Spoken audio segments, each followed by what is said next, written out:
Good morning, praise the lord. હવે વડો દીકરો ખેતરમાં હતો. તે ત્યાંથી આવતા ઘરની નજીક આવી પહોંચ્યો. ત્યારે તેણે ગાયનનો તથા નાચનો અવાજ સાંભળ્યો. લૂકની લખેલી સુવાર્તા તેનો 15મો અધ્યાયને તેની 25મી કલમ અને 25મી કલમથી 32મી કલમ જોવા સુધી પ્રયત્ન કરજો. આજનો વિચાર: ખ્રિસ્તમાં અતિ પ્રિયવાલા મિત્રો, પ્રભુ ઈસુ ખ્રિસ્તના મહિમાવંત નામમાં આપ સર્વને ફરીને એકવાર આજની સવારની પ્રેમભરી સલામ. નાનો દીકરો, પ્રેમાળ પિતા, અને આજે વડો દીકરો એટલે કે મોટા દીકરા વિશે આપણે થોડું જોવા માટે પ્રયત્ન કરીએ. હવે આ જે બધું બન્યું એટલે કે નાનો આવ્યો, બાપાએ તેનો સ્વીકાર કર્યો, ઘરમાં મિજબાની ગોઠવાઈ અને આનંદોત્સવ શરૂ પણ થઈ ગયો. કારણ કે વડો દીકરો આવે છે ત્યારે ઘરની બહાર સુધી ગાયન, નાચનો અવાજ સંભળાય છે. પાર્ટી ચાલી રહી છે અને એટલે કુતૂહલવશ તેણે ચાકરોમાંના એકને બોલાવીને પૂછ્યું કે આ શું છે, આ શું ચાલી રહ્યું છે. અને ચાકરે માંડીને વાત કરી. હવે આ જે ચાકરે માંડીને વાત કરી એ પણ થોડું ધ્યાન ખેંચે એવું છે. માંડીને વાત કરી એટલે સ્વાભાવિક રીતે આપણા માણસોના સ્વભાવ પ્રમાણે અમુક મિર્ચ મસાલા ભભરાવ્યા જ હશે. સમજીએ આપ સર્વ. જોયું, તારા બાપાએ આ નાલાયકને રાખવાનો જ ન હોય અને આ તો ઉપરથી પાર્ટી આપીને તેને જલસા કરાવી રહ્યા છે અને તું નાહક તૂટી મરે છે, પુષ્કળ મહેનત કરે છે, કામ કરે છે, બધું સાચવે છે, સંભાળે છે. તારા માટે તારા બાપાએ શું કર્યું વગેરે. હવે આ નાનો ભાઈ જે પોતાનો ભાગ લઈને ચાલ્યો ગયો હતો તે પાછો આવ્યો છે. એ સાંભળીને આનંદ કરવાને બદલે એ માણસ ગુસ્સે થયો. કારણ પેલી માંડીને વાત કરી હતી ને ચાકરે, એ મગજમાં ઘૂસ્યું અને માહે જવાને બદલે એ બહાર જ રહ્યો અને માહે જવાને રાજી નહોતો. અને તેથી તેના બાપે બહાર આવીને આજીજી કરી. વડાએ બાપની સામે દલીલો ચાલુ કરી અને કહ્યું કે આટલા બધા વરસથી હું તારી સેવા ચાકરી કરું છું અને તારી આજ્ઞા મેં કદી પણ ઉઠાપી નથી, તો પણ મારા મિત્રોની સાથે ખુશાલી કરવા સારું તે મને લવારું સરખું પણ કદી આપ્યું નથી. પણ આ તારો દીકરો, જુઓ શબ્દો જુઓ, તારો દીકરો, મારો ભાઈ નહીં, તારો દીકરો કસબણોની સાથે તારી મિલકત ખાઈ ગયો વગેરે વગેરે તેણે ચાલુ કર્યું. અને પિતાએ શાંતિથી, પ્રેમથી તેને ટાઢા પાડતા કહ્યું કે દીકરા, તું નિત્ય મારી સાથે છે અને તારું સગડું તારું જ છે, મારું સગડું એ તારું જ છે. તને ખુશી થવું તથા હરખાવું ઉચિત હતું કે આ તારો ભાઈ મૂવો હતો અને તે પાછો જીવતો થયો છે અને તે ખોવાયેલો હતો અને તે પાછો જડ્યો છે. હવે આ આખો જે ઘટનાક્રમ છે ધ્યાનપૂર્વક ઝીણવટથી જોઈએ તો તમને જણાશે કે મોટા ભાગે આપણ સર્વનું વલણ, વ્યવહાર, વર્તન અને વાણી આ વડા દીકરા જેવી જ છે. એની જેમ આપણે કદાચ ખેતરમાં એટલે કે ફિલ્ડમાં કામ કરતા હોઈશું, પણ સમય થતાં બાપના ઘરે પહોંચતા ત્યાં ભટકેલ, ખોવાયેલ, નાશમાં જતા, બચી જનારા નાના દીકરાની જેમ એક પાપી પસ્તાવો કરે અને આકાશમાં આનંદ થાય, તેમ દેવના દૂતોની સમક્ષ હર્ષ થાય. તે હર્ષાનંદથી સામેલ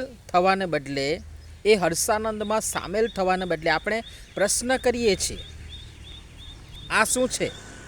મંડળીના બાળકો, જુવાનો, બહેનો, ઘેઘૂર, વડલા સમાન વડીલોને ઘડીક આનંદ મળે ને માટે સેવકો અને આગેવાનો બે ઘડી તેમની સાથે જોડાય, એમાં વાંધો શું છે?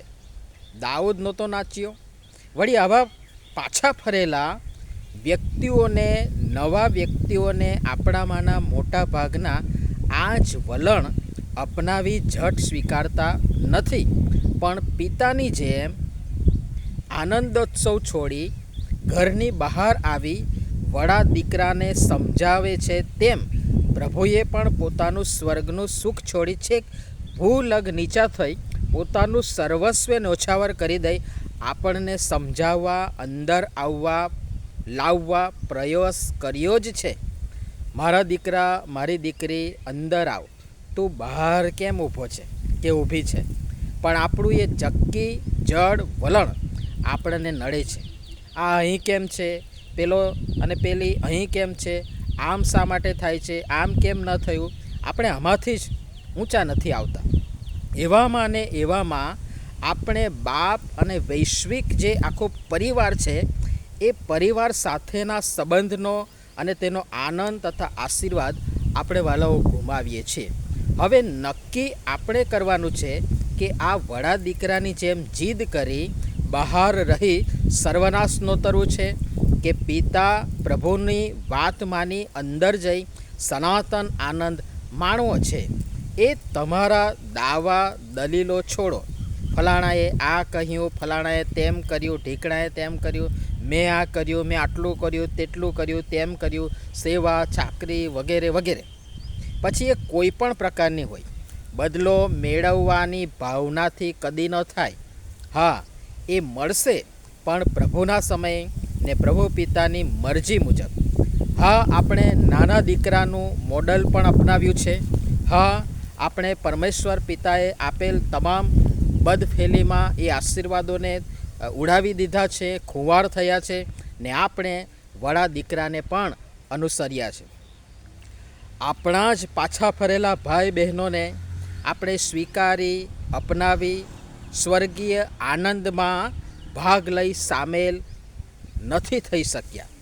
પણ અફસોસ, પ્રેમાળ પિતા જે સાચવી લેનાર, સંભાળી લેનાર, સ્વીકારી લેનાર, અપનાવી લેનાર, માફ કરનાર, પુનઃસ્થાપન કરનાર પિતાને લગભગ આપણામાંથી કોઈ પણ પૂરેપૂરા અનુસર્યા નથી. જો અનુસર્યા હોત તો આપણા વ્યક્તિગત, આત્મિક, કૌટુંબિક, મંડળી અને સામાજિક જીવનમાં જે ડખા છે, જે પ્રશ્નો છે, જે મુશ્કેલીઓ છે, જે અડચણો છે, પ્રશ્નો છે, એ જોવા કે સાંભળવા ના મળે, કદાપી ના હોત. અને એટલે જ કદાચ પાઉલ લખે છે રોમનોને પત્ર તેનો 7મો અધ્યાય અને તેની 19 અને 20મી કલમમાં, કેમ કે જે સારું હું ઈચ્છું છું તે હું કરતો નથી, પણ જે ભૂંડું હું ઈચ્છતો નથી તે હું કર્યા કરું છું. હવે જો હું જે ઈચ્છતો નથી તે હું કરું છું તો તે કરનાર હું નથી, પણ મારામાં જે પાપ વસે છે તે છે.